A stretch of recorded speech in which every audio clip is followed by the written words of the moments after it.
and we'll have a hearing for public testimony tomorrow. So, members, as you recall, and anyone who was watching the hearings, the public hearings we had, the regional hearings, that we had invited testimony at the regional hearings, and I had requested the Democrat caucus to submit the names of anyone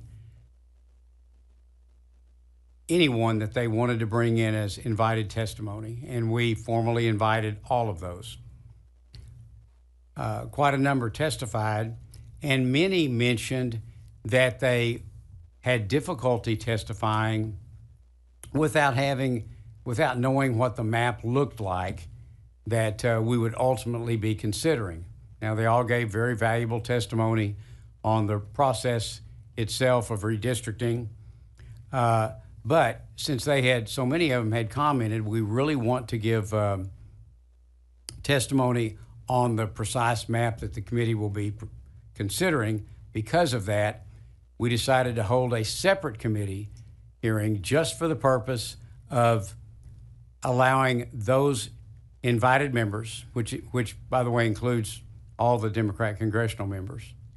We wanted to give them their own special day to simply come back now that we have a bill filed and give us specific testimony on that bill. So that was the purpose for having this invited testimony hearing, is to allow those that had been invited testimony at the request of our Democrat members who had said we want to testify specifically on a bill, we wanted to give them a specific time and opportunity to come back and do that. And that's what today is about. Now, normally you will see in a committee hearing invited testimony, and then you open it up that same day for testimony from the general public. However, we decided to bifurcate, to split those into two different committee days. So we'll be taking public testimony tomorrow. The reason we decided to do that was simply as a courtesy to the public, because we may have a large number of citizens show up to testify tomorrow. And what we saw in the House committee, and it wasn't their fault, it's just the way it worked out, was they had public testimony and invited testimony on the same day. Well, the invited testimony went first, and it ended up lasting for a long period of time. And so what happened was all the citizens who had come to testify ended up waiting hours and hours before they could testify. So we, as a convenience to the citizens, didn't want them to have to wait until the invited testimony was over before they could begin the work they came here to do. So that's why we've divided this into 2 days. So we're going to meet back here tomorrow. We've already posted that at 9 o'clock in the morning, and we'll take public testimony at that time. But again, today is just for the invited witnesses. Now, for today's hearing, we had invited the following people. And I'm going to go through and I'm going to mention the response that we received so everybody knows where we're at. For the following two people that we invited, we received no response back. That was Leah Aden, the NAACP Legal Defense Fund, and Tanya Chavez, La Union del Pueblo Entero. Both were invited, but did not respond to the invitations to appear today. The following, we received a response that they were unable to attend or did not wish to attend today. Niyati Shah, Asian Americans Advancing Justice. Luis Figueroa, Every Texan. Roman R. Palomares with LULAC. Gary Bledsoe with the Texas NAACP. Michael Lee, Brennan Center for Justice. Ellen D. Katz, University of Michigan Law School. And Nina Perales with MALDEF. Now, again, these were folks that had been invited witnesses, many of whom testified in our regional hearings. They had, many had expressed that they would prefer to come back and testify, or that they were disappointed that at that time they could not testify on the bill specifically. So we invited them back today now that there is a bill. There wasn't at the time. Now that there is a map, there wasn't at the time. We invited them back for today so that they could have that opportunity to testify on this map. Now, additionally, all 12 Democrat U.S. congressional members were invited to personally testify today. Congresswoman Lizzie Fletcher, we communicated multiple times with her staff. There was no definite response given. Congressman Al Green, we did not hear back from his office. Congresswoman Veronica Escobar, didn't hear back from her office. Congressman Joaquin Castro, we did not hear a response from his office. Congressman Henry Cuellar, we did not receive a response back from his office. Congresswoman Sylvia Garcia, originally we were told she was going to attend.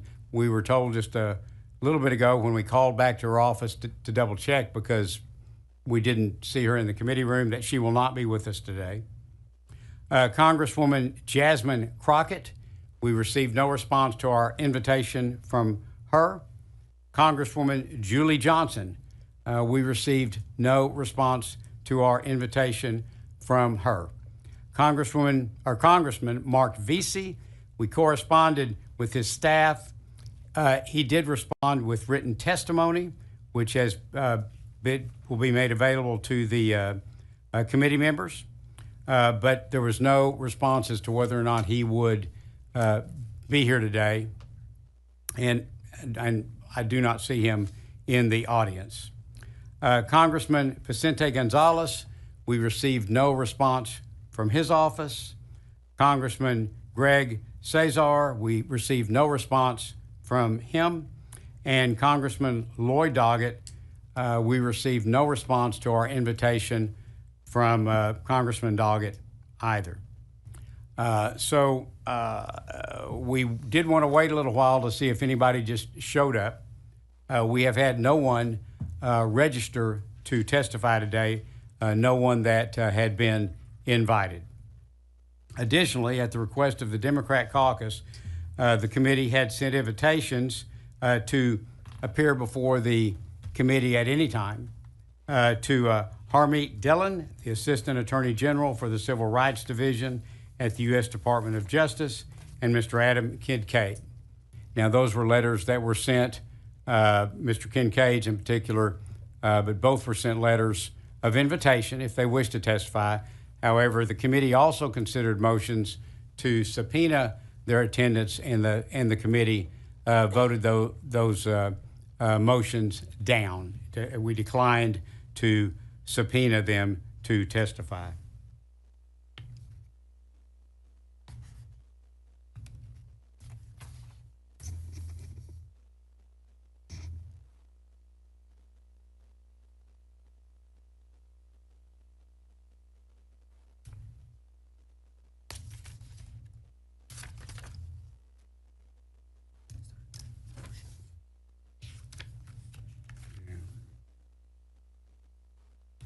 Members, just a personal comment here. For the nearly 24 witnesses who did not appear today, invited witnesses, who I think who are very important to the process, we invited them because we trusted that if they had legal or constitutional concerns about the map, that they would come and share those concerns with us in this forum. And again, many of them had testified, a number of them had testified in our regional hearings and had said that they were having difficulty testifying with specifics beyond just the redistricting in general. They were having difficulty testifying on specifics because there wasn't a map available at that time. I had not filed a bill. That map has been filed. It is the same map that the House passed out of committee last week. This is filed as a companion bill, and it has been before us for a number of days. And I had presumed, based on their earlier testimony, that if they have any concerns over legality regarding this map, that they would come today and provide testimony regarding their concerns. Because as we all know in redistricting, now is the time to share such concerns if they exist. And apparently these witnesses have chose not to do that, and in almost all the cases chose not even to respond to our committee invitations. Members, would anyone like to make any comments? Senator Hinojosa. Thank you, Mr. Chairman. Many of these witnesses that we invited to testify today, many of them testified during the regional hearings, correct? A number of them did, yes. They all were invited.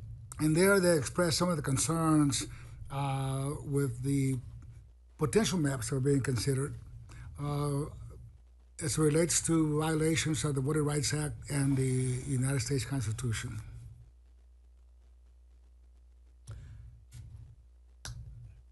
I can't remember the specifics of each one's testimony, but in general, as I recall, they testified about the topic of redistricting, but many, as well as many of the citizens who testified, I think we had 205 citizens testify, but many specifically said it's hard to testify because I don't have the map in front of me to point out specific concerns about the map. And we just didn't have one at that time. So going back to my original point, and I understand completely what you're saying, many of them did express concerns about redistricting in general, but we wanted to give them the opportunity to come and have the map before them and tell us of any concerns they had with regard to the map that the committee is now considering. But from my recollection, many of those invited witnesses were very specific, expressing their concerns and their allegations of violations of the Voting Rights Act and the United States Constitution. They expressed those concerns, and yes, they didn't have a map in front of them, but as it relates to their concerns and as it relates to redistricting, they were pretty expressive of their main concerns with the proposed redistricting. I would encourage everyone to go back and listen to their testimony again. Again, they did express strong concerns, strong feelings about redistricting in general. We did not have a map for them to look at that time. One had not been prepared or filed, and because a number had expressed a desire to see the map and I believed testify on that map. That's why we wanted to invite them back and give them another shot at telling us their concerns if they had any. And I agree with that. But specifically, there was a professor that testified and was very detailed as to the different case law in effect, and the Voting Rights Act, and the constitutional amendments that are related to redistricting. But now... Yeah, I think that was Ellen Katz, as I recall. So now that we have a plan, redistricting plan before us, this invited witnesses will not be precluded from showing up, let's say, tomorrow and testifying on the map itself. They certainly can, because it's open to the public, but and the congressional members can as well. But out of courtesy to the public, since we had set this day aside for the congressional members and for the invited experts or invited witnesses, because out of courtesy to the public that will be testifying, I'm going to hold them to the same time restrictions that the general public would be held to. Except for questions that are being asked. Except for questions. Any senator can ask as many questions for as long as they want of any one that registers and appears to testify tomorrow. So tomorrow we don't not have any specific witnesses that have been invited other than just public testimony. That is correct, sir. Tomorrow is reserved for the general public to give testimony on the map. Thank you, Mr. Chairman. Okay. Thank you. Members, any other thoughts? Okay.